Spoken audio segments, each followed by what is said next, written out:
o fim dos tempos.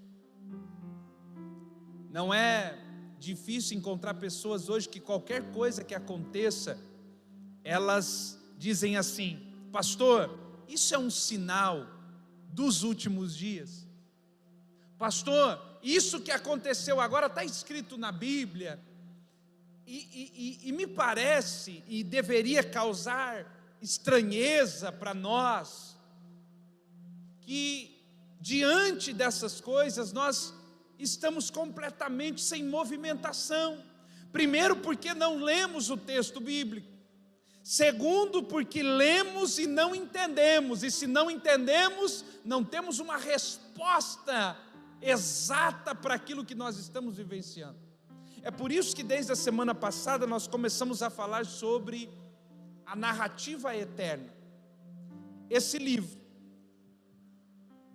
por mais que as pessoas tentam tirar ele do seu propósito, é uma narrativa eterna.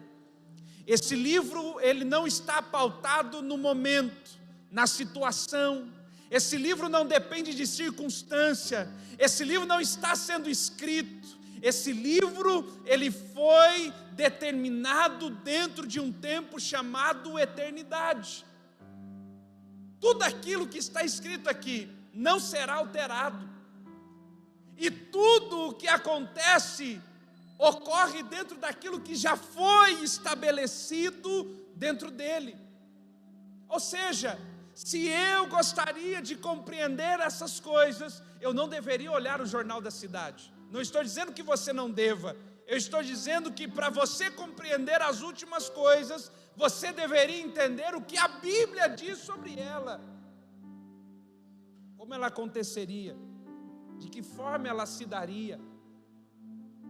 Quais sinais evidenciariam a volta do nosso Senhor? Veja que tudo isso que nós estamos vivendo aqui só tem um propósito, que é nos prepararmos para o grande e glorioso dia do Senhor. Nós não estamos aqui para outra coisa, nós não estamos aqui para um outro propósito, nós estamos aqui todos os domingos nos adornando para o grande dia do Senhor.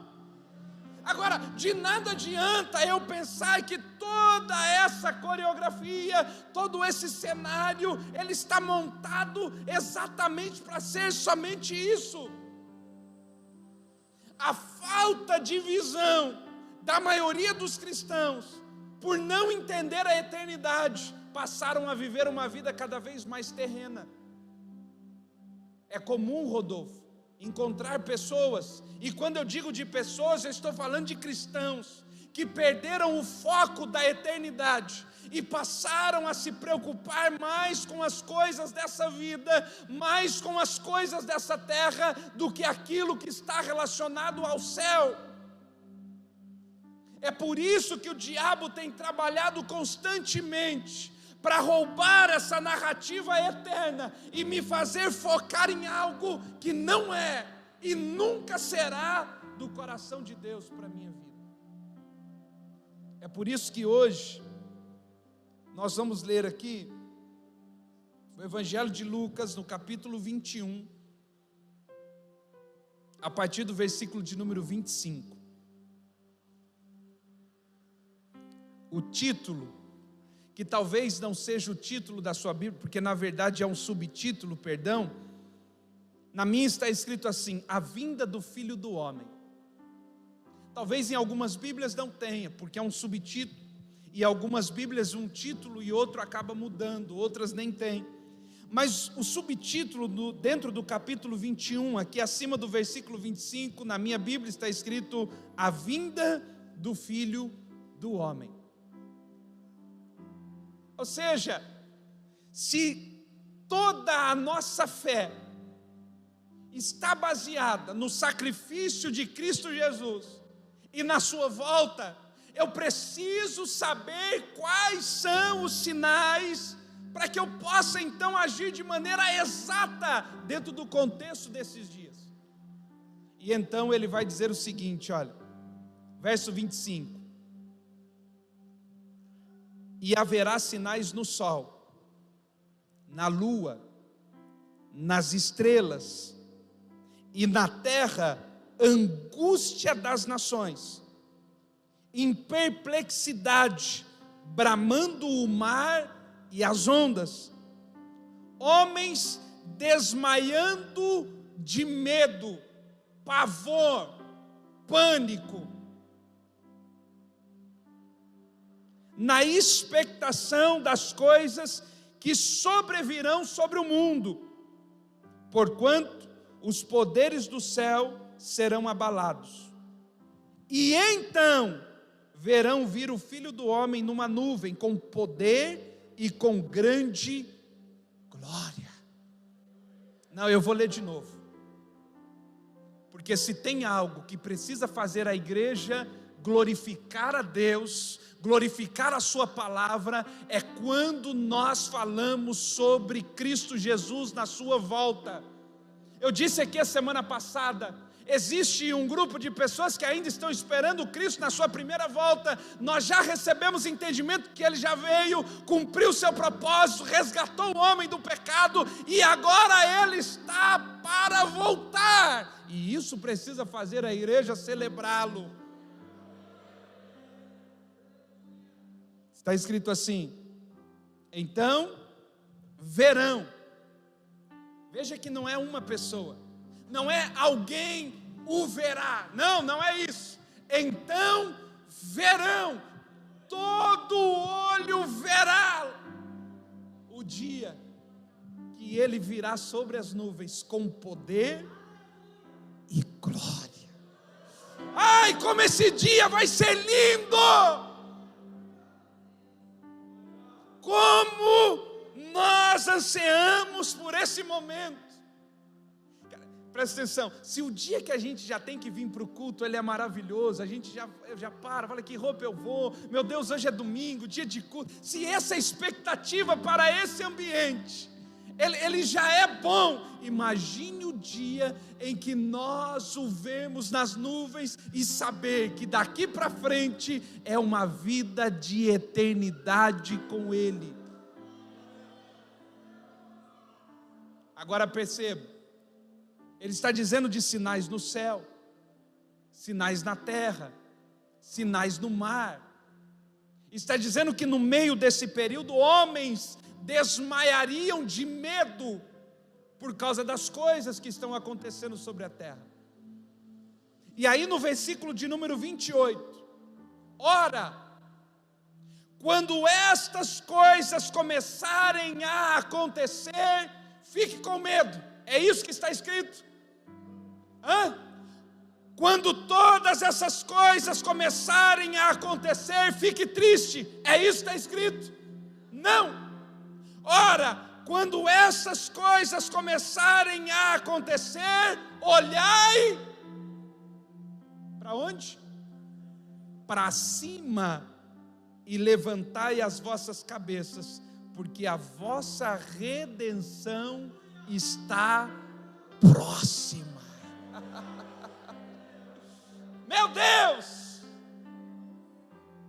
Perceba que a narrativa eterna é: quando todas essas coisas começarem a acontecer na terra, quando você começar a perceber sinais na terra, sinais no céu, sinais no mar, não se assuste, não fique com medo. Todas essas coisas precisam apontar você para o céu. Cada vez que eu me deparo com uma circunstância na terra, no céu, no mar, e essas coisas estão descritas ali, eu preciso olhar e dizer: Ele está mais perto. Será que você pode dizer para 3 pessoas aí perto de você, diga: o meu Senhor, diga: o Jesus da Bíblia, a cada acontecimento desse mundo, Ele está cada vez mais perto. Aleluia! Mas me parece que o diabo conseguiu mudar a narrativa. Então o diabo plantou no coração dos crentes, Jade: se essas coisas estão acontecendo, fique triste. Se essas coisas estão acontecendo, fique desanimado. Se essas coisas estão acontecendo, fique desesperado, mas a Bíblia não diz isso, diz: quando essas coisas acontecerem, olhe para o céu. Ele está vindo, Ele está chegando. Quando essas coisas começarem a acontecer, não é para medo, não é para angústia, não é para temor, não é para ser como o mundo pode estar desesperado, o mundo pode estar com medo, mas nós sabemos que todas essas coisas estarão antecedendo o grande e glorioso dia da sua volta, é para nossa alegria.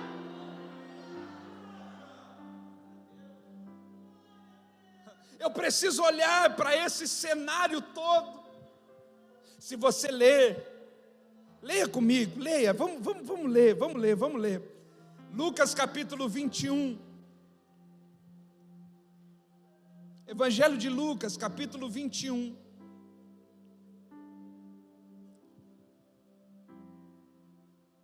A partir do versículo de número 7. E perguntaram-lhe dizendo: Mestre, quando serão, pois, essas coisas? E qual sinal haverá quando isso estiver para acontecer? Disse então ele: Vede, não vos engane, porque virão muitos em meu nome dizendo: Eu sou o Cristo, e o tempo está próximo. Não vades, portanto, após eles. E quando ouvires, presta atenção, quando vocês ouvirem de guerra e sedições, olha o que está escrito: não vos assusteis. Querido, quem rouba a narrativa eterna para introduzir o medo é o diabo. Quem rouba a narrativa eterna para implantar o medo no coração do homem é o diabo. O diabo tem trabalhado constantemente, mudando a verdade bíblica e fazendo crentes prisioneiros do medo.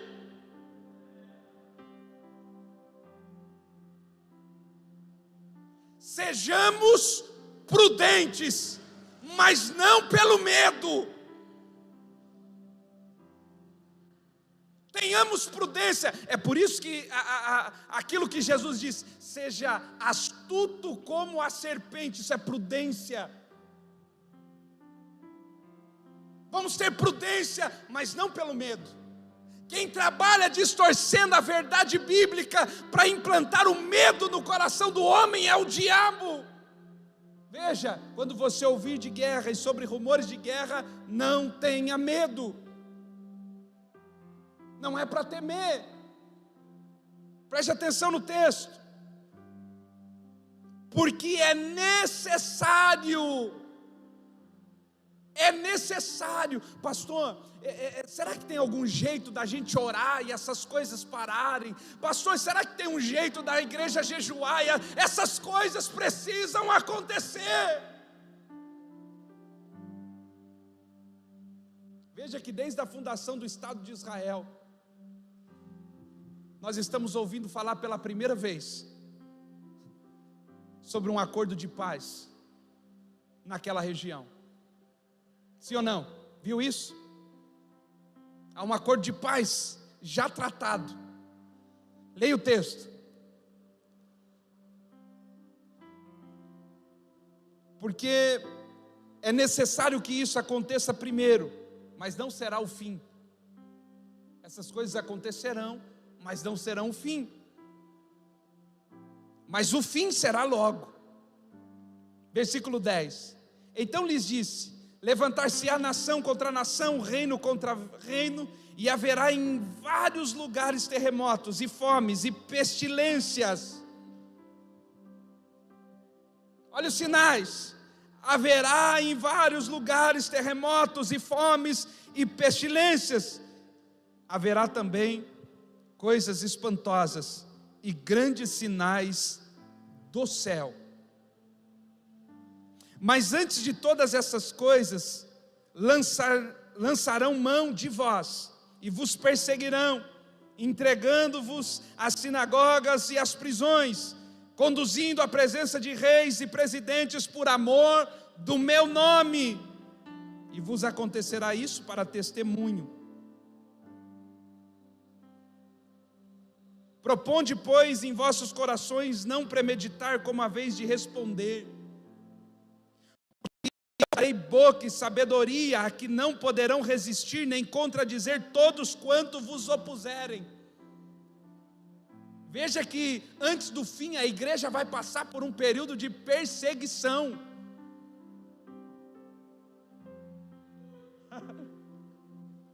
Isso deveria deixar você animado. Você é crente, então demite ele, não deixa ele fazer mais nada. Olha o texto. E até pelos pais, irmãos e parentes e amigos sereis entregues, e matarão alguns de vós. Veja, matarão. Sabe o que significa isso? Não vai ter livramento da morte, vai morrer. Alguns irão morrer, mas ele disse: isso é para testemunho. Hello, você está aqui? Essas coisas estão escritas na Bíblia. Leia. E de todos sereis odiados por causa do meu nome, mas não perecerá um único cabelo da vossa cabeça. Na vossa paciência possuía as vossas almas. Mas quando virdes de Jerusalém cercadas de exércitos, sabei, então é chegada a sua desolação. Então os que estiverem na Judéia fujam para os montes, os que estiverem no meio dela saiam, os que no campo não entrem, porque dias de vingança são estes, para que se cumpram todas as coisas que estão escritas. Já está, há uma narrativa, não dá para mudar. Agora preste atenção, nós começamos a falar aqui na semana passada que o diabo trabalha constantemente para roubar a narrativa eterna, introduzindo como único propósito o medo no coração do homem. O texto que nós lemos no Evangelho de Lucas, no capítulo de número 21, ele vai nos ensinar que quando essas coisas acontecem, nós precisamos ter uma posição. Não é medo, não é angústia, mas é levantar os nossos olhos e olhar para o céu. Agora eu quero mostrar para você como o diabo trabalha, constantemente mudando a narrativa eterna, para fazer o homem sair do propósito estabelecido pelo Criador. O primeiro texto que eu queria ler com você é Números, capítulo de número 13. Abra sua Bíblia. Números, capítulo de número 13.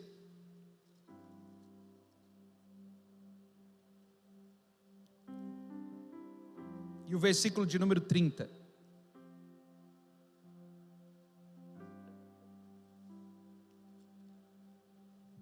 Olha o que está escrito.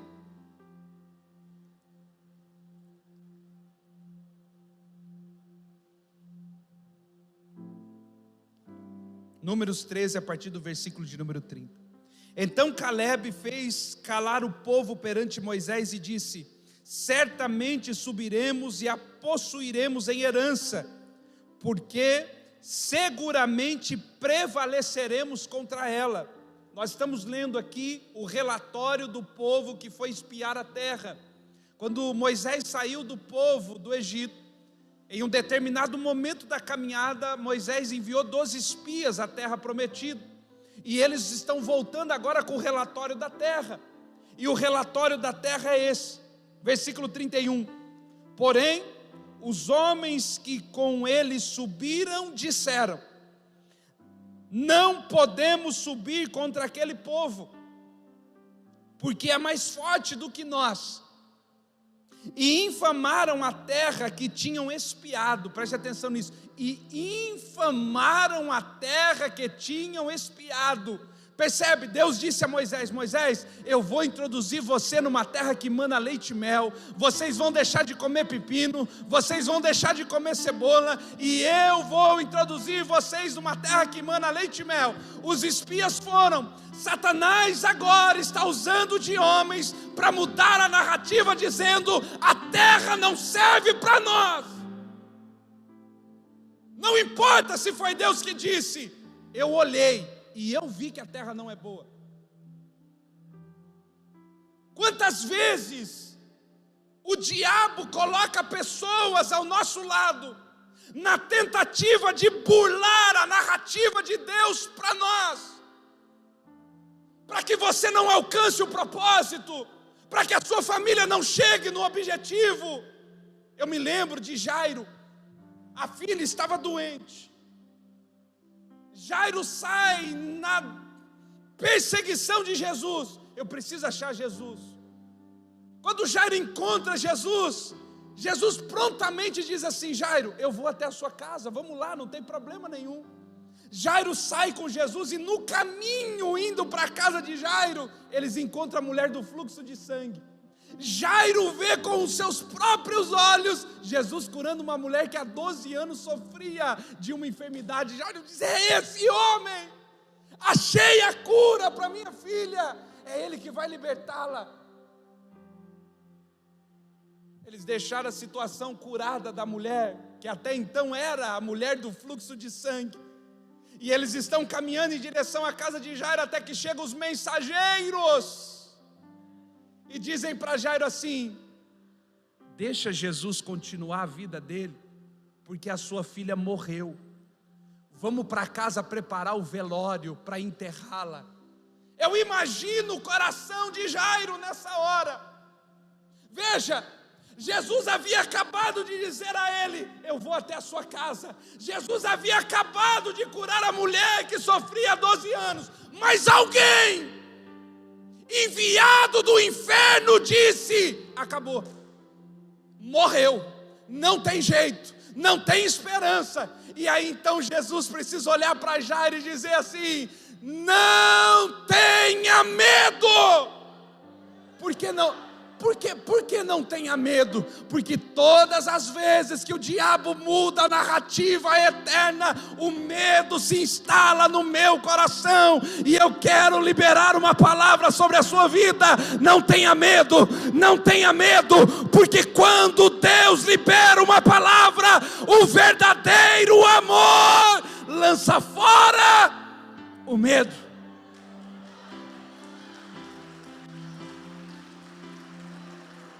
Preste atenção. Jesus olha para Jairo e diz assim: não tenha medo, creia somente. Sabe qual é o nosso problema? O nosso problema é que nós até ouvimos a palavra, mas não cremos nela. Querido, fazem 5 meses que nós estamos pregando em meio a essa pandemia. Fazem 5 meses que pastores estão pregando no meio dessa pandemia. Fazem 5 meses que o evangelho está sendo pregado. E no meio de tudo isso nós precisamos entender: o medo precisa sair do nosso coração. Não é por medo. Por que não é por medo? Porque eu creio. Eu creio que se não for aquilo que Deus determinou para mim, não é a minha hora.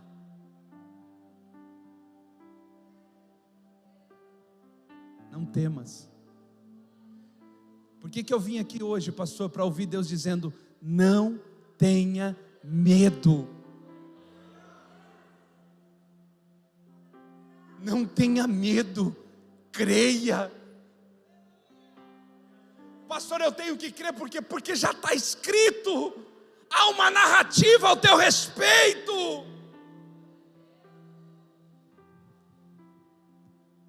Não é de hoje, querido, veja aqui. Não é de hoje que o diabo levanta pessoas para roubar a narrativa eterna. Subiram 12 homens para espiar a terra. 10 voltaram dizendo assim: essa terra não. o povo que está ali é muito maior do que nós. Mas Deus havia dito que a terra era deles, mas chegou alguém e disse assim: não é não. Eles acreditaram mais naquilo que o homem estava dizendo do que naquilo que Deus havia dito. Querido, se Deus te deu uma palavra, agarra ela e não deixa ninguém, presta atenção, se Deus te deu uma palavra, tem que entender que foi Deus. E se entendeu que foi Deus que te deu uma palavra, agarra ela e não deixa ninguém roubá-la do seu coração. Olha o que o povo está dizendo. Porém, os homens que com ele subiram, disseram, versículo 31, não poderemos subir contra aquele povo, porque é mais forte do que nós.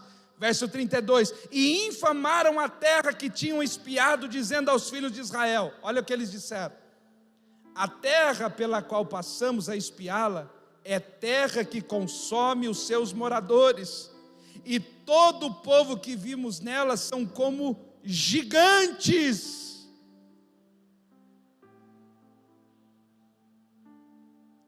Verso 33, também vimos ali gigantes, filhos de Anak, descendentes dos gigantes, e éramos aos nossos olhos como gafanhotos, e assim também éramos aos seus olhos.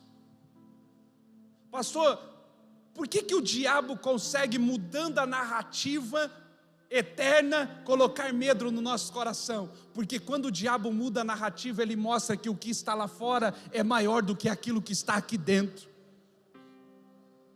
Todas as vezes que o diabo muda a narrativa eterna, ele diz: maior é aquilo que está fora do que aquilo que está dentro. Mas eu conheço a verdade diz: maior é aquele que está conosco do que aquele que está contra nós. Eu conheço a verdade eterna que diz: maior é aquele que está em mim do que aquele que está contra mim. Mas eu conheço a verdade que diz: se o inimigo se levantar contra você por um caminho, por 7 caminhos, ele terá que bater em retirada. Essa é a verdade bíblica.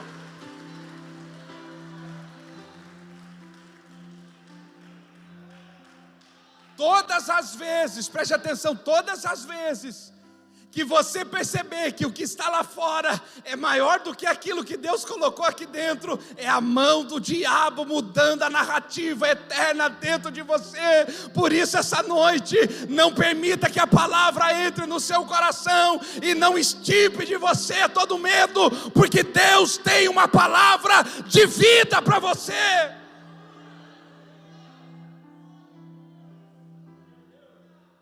Algum tempo atrás nós pregamos uma série de mensagens aqui falando sobre salvação.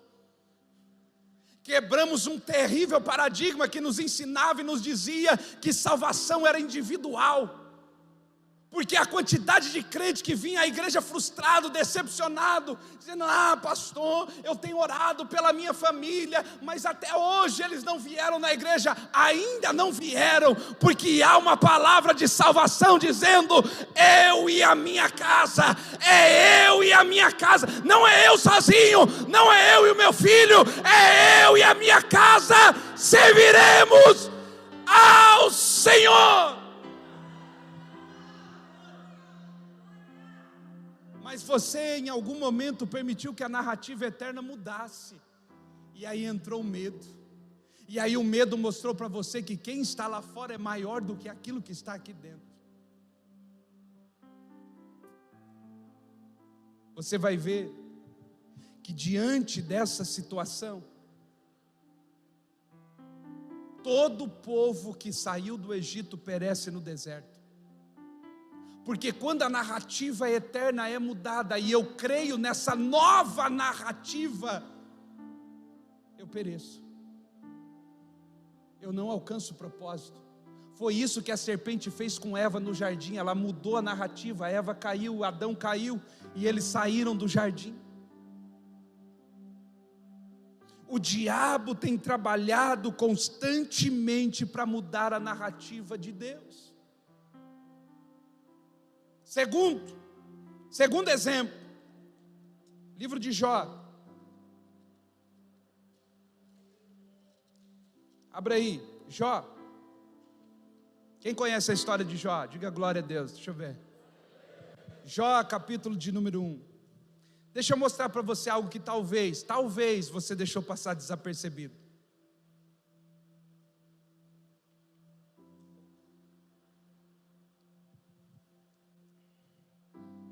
Você que está aí em casa, deixa eu dizer para você, não tenha medo. Se Deus tem uma palavra sobre a sua vida, não tenha medo.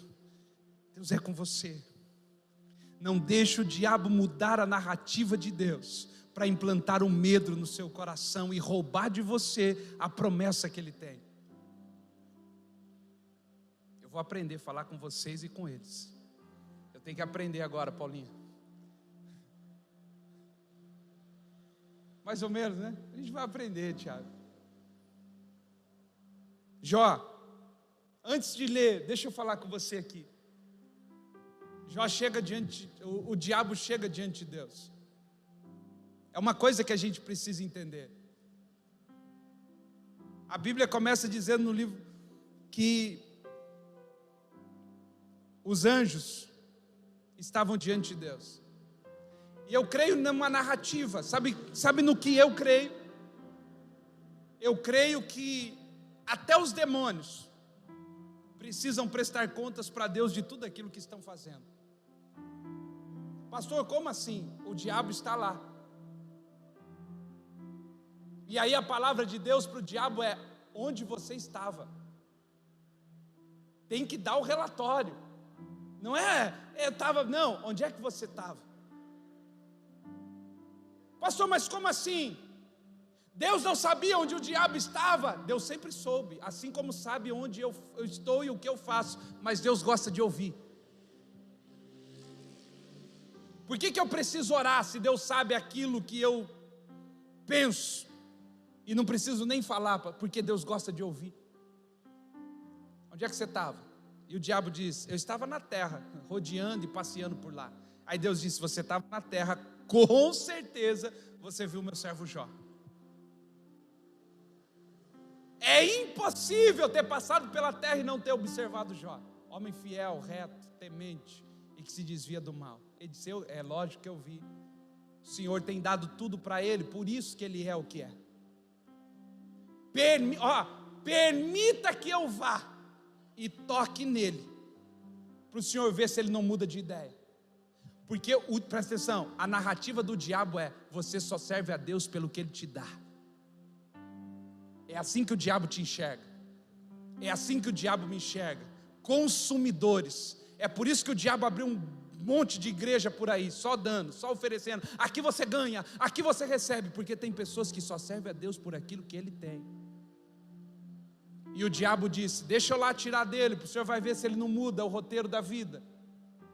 Deus disse assim: toque em tudo o que ele tem, poupa-lhe porém o fôlego de vida. Irmão, se tem uma coisa que o diabo odeia em você, o diabo não tem medo da sua carteirinha de pastor. Vamos fazer uma carteirinha de pastor? Eu sempre quis ter uma carteirinha de pastor, rapaz, para chegar e dizer: pai, eu sou pastor, meu. Apesar que há 2 anos atrás ofereceram para mim uma carteirinha de pastor, R$1.500, ia ser baratinho. Parecia o crachá do FBI já, para andar assim, ó. E o rapaz falou assim para mim: pastor, você pode passar onde você quiser. Se tiver uma blitz de polícia, é só você mostrar pelo vidro. Eu disse: uau.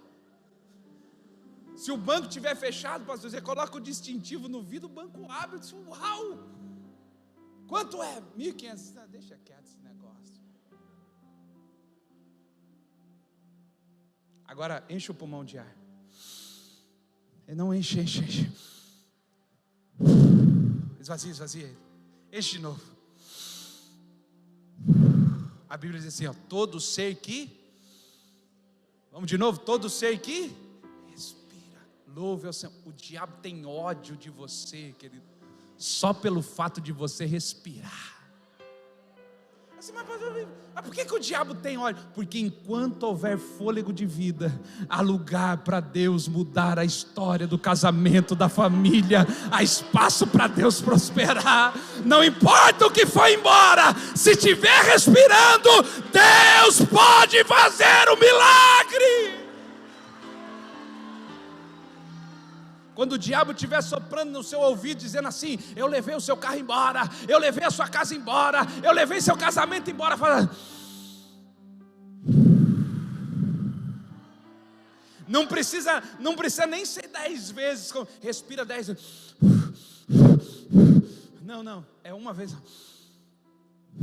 E diga para ele: Satanás, eu ainda estou respirando.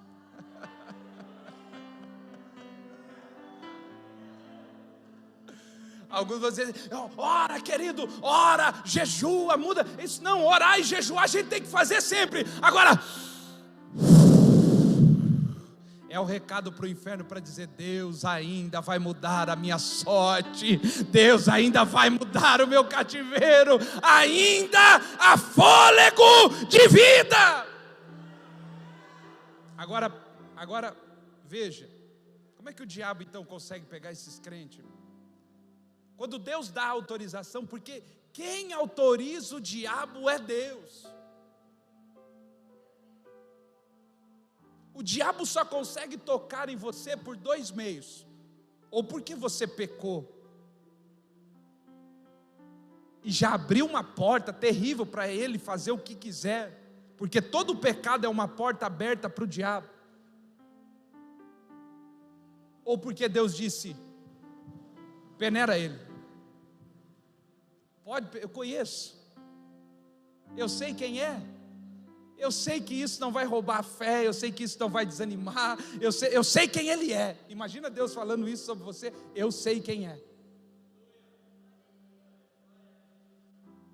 Marquinhos, eu sei quem é, toca nele. Neto, eu sei quem é, toca nele. Lembra quando os discípulos chegam para Jesus discutindo quem é o maior? Jesus chama e diz assim: ó, o diabo pediu para peneirar vocês, mas eu roguei para o Pai para dizer: não faça isso não, eles não estão prontos, se peneirar não sobra um. É isso que Jesus disse: eu intercedi por vocês para que isso não acontecesse agora. E nós estamos falando de discípulos que caminharam com Jesus 3 anos.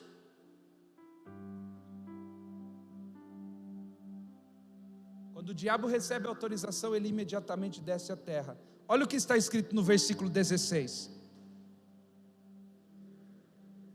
Jó capítulo 1, versículo 16.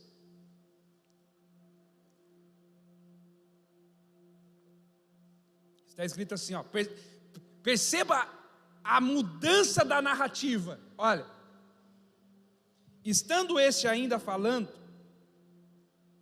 veio outro e disse, olha o que ele disse: fogo de quem? Fogo de Deus caiu do céu e queimou as ovelhas e os moços e os consumiu, e só eu escapei para trazer-te a nova.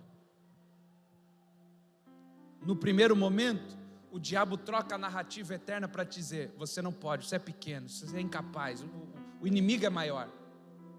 Segundo, o diabo troca a narrativa para você entender que quem está te causando mal é Deus e não o diabo.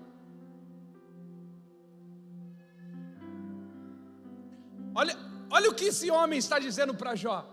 Jó, acabou de acontecer uma tragédia, e sabe de onde é que foi? Foi fogo de Deus, não foi fogo do diabo. O diabo quer que você pense que Deus não tem controle. O diabo quer que você pense que Deus está punindo você. Não, sabe isso aí que está acontecendo na sua vida? Deus está punindo você. Deus está pesando a mão. Não chame de consequência.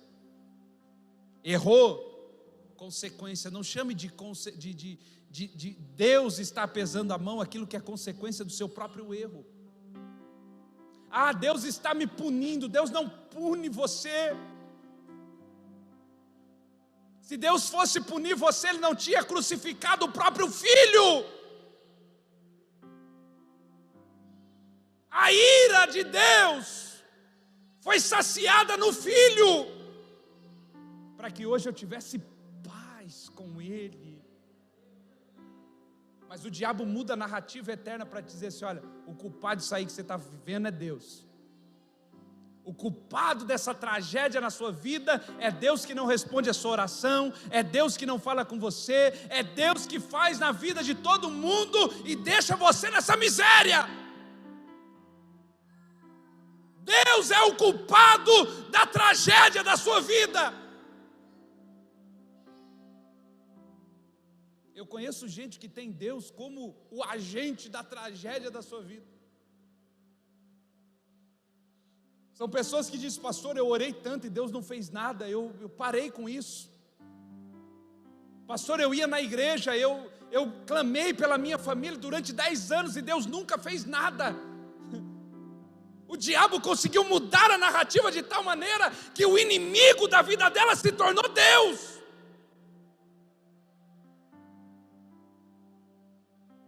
Eu gosto dos 3 jovens na fornalha, irmão. Os 3 jovens na fornalha são fantásticos. Porque os 3 jovens na fornalha, quando estão diante do fogo, e o rei os chama e diz assim: ó, vem cá, eu vou dar para você uma nova oportunidade. Aqueça a fornalha 7 vezes mais do que o normal. Imagina, a fornalha já era quente. E ele chamou os 3 jovens diante da fornalha e diz assim: ó, na presença deles, aqueça a fornalha 7 vezes mais do que o normal. Aquilo que já era quente se tornou mais quente ainda. E o rei disse assim: eu vou dar para vocês uma nova oportunidade. E aí um dos jovens toma a palavra e diz assim: fica sabendo tu, ó rei, que o Deus a quem nós servimos, Ele pode nos livrar da fornalha de fogo.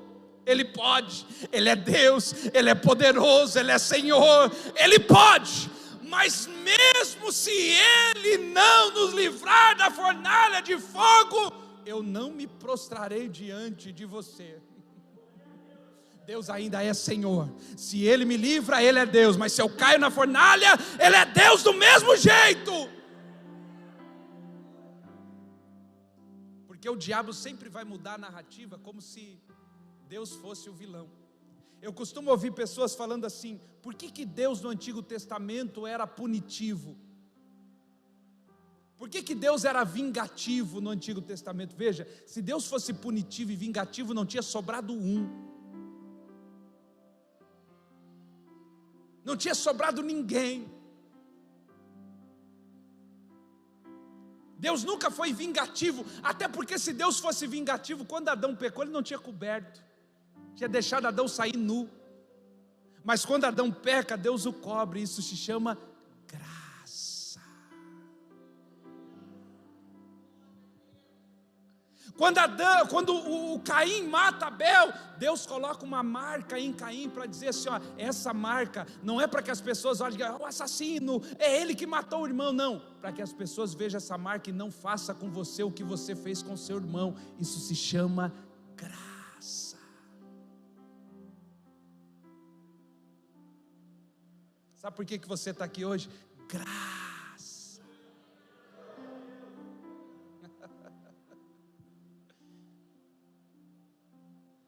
Diga para a pessoa: Deus nunca será o teu inimigo. Diga, Deus nunca será o teu inimigo. Diga como quem crê no que está falando. Diga: Deus nunca será o teu inimigo. Diga para ele assim: um dia ele já foi. Diga: mas em Cristo Jesus, o nosso inimigo se aproximou de nós e nos tornou amigo.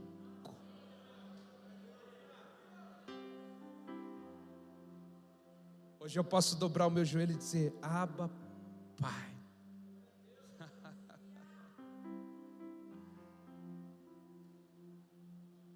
A Bíblia diz que não houve profeta maior do que João Batista, o maior profeta que já existiu na terra.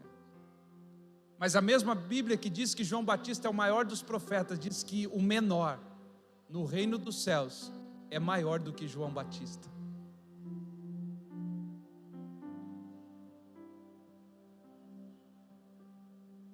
Sabe por quê? Porque nós desfrutamos hoje do que nenhum homem antes da cruz desfrutou.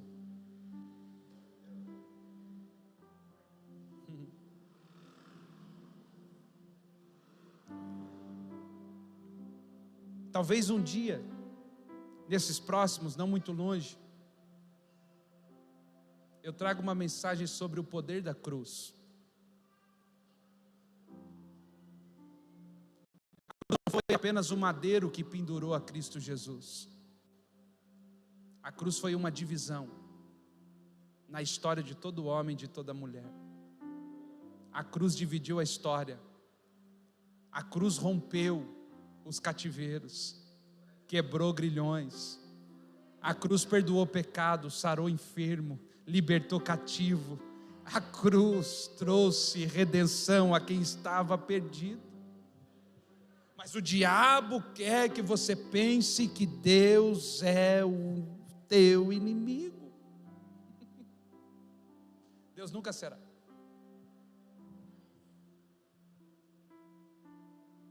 Fogo de Deus desceu e consumiu os seus bens. Quantas vezes a gente já chegou para Deus em oração e disse: Senhor, por que o Senhor permitiu? Por que isso está acontecendo? Senhor, o Senhor não está ouvindo a minha oração, como se Deus fosse o inimigo. E Deus olhando, dizendo assim: queridão, quando é que você vai entender que não é o que você está dizendo? Há um propósito maior.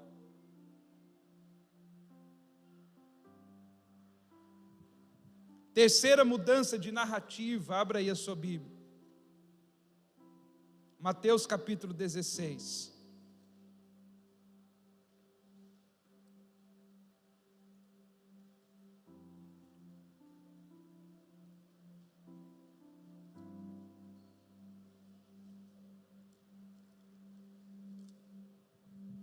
O diabo muda a narrativa eterna para fazer você acreditar que o que está lá fora é maior do que o que está dentro. O diabo muda a narrativa eterna para te mostrar que o culpado é Deus.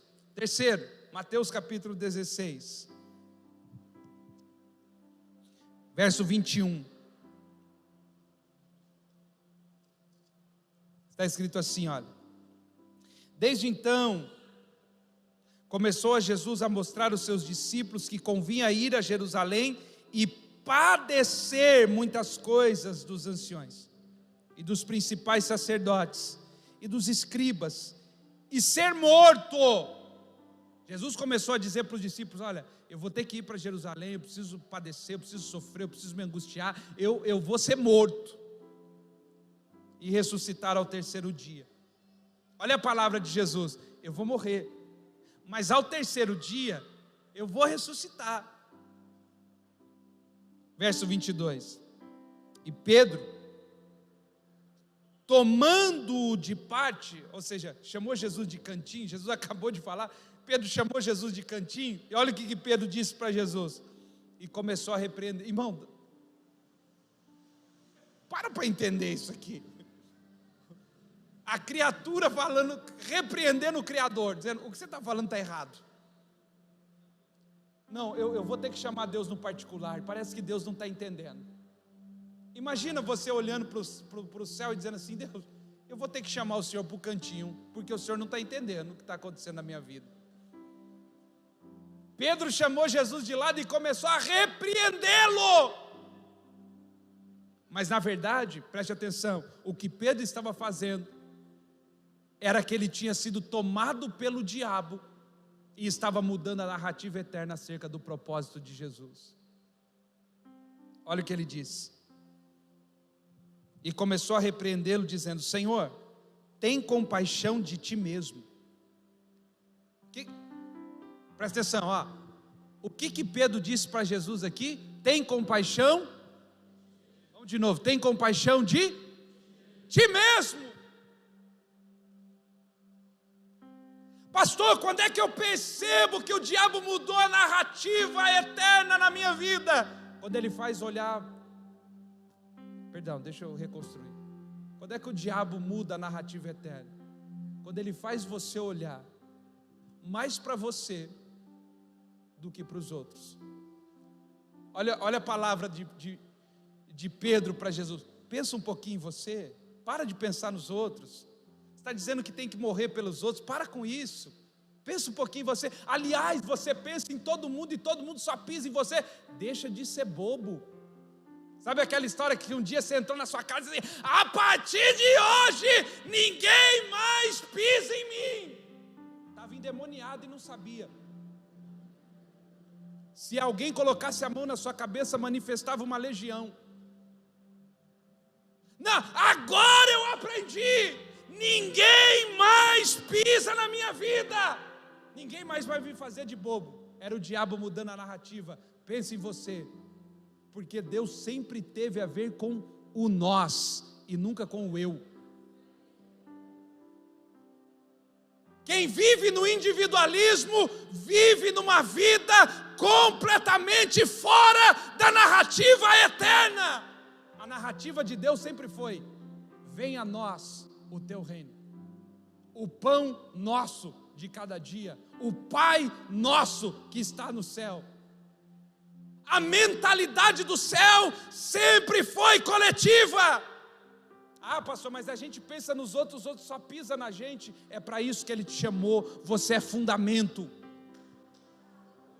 Você não é telhado. Você foi chamado para ser fundamento. As pessoas podem pisar, as pessoas podem bater, mas o fundamento está fundamentado na rocha chamada Cristo Jesus. Olha a palavra de Pedro para Jesus: tem compaixão de você mesmo.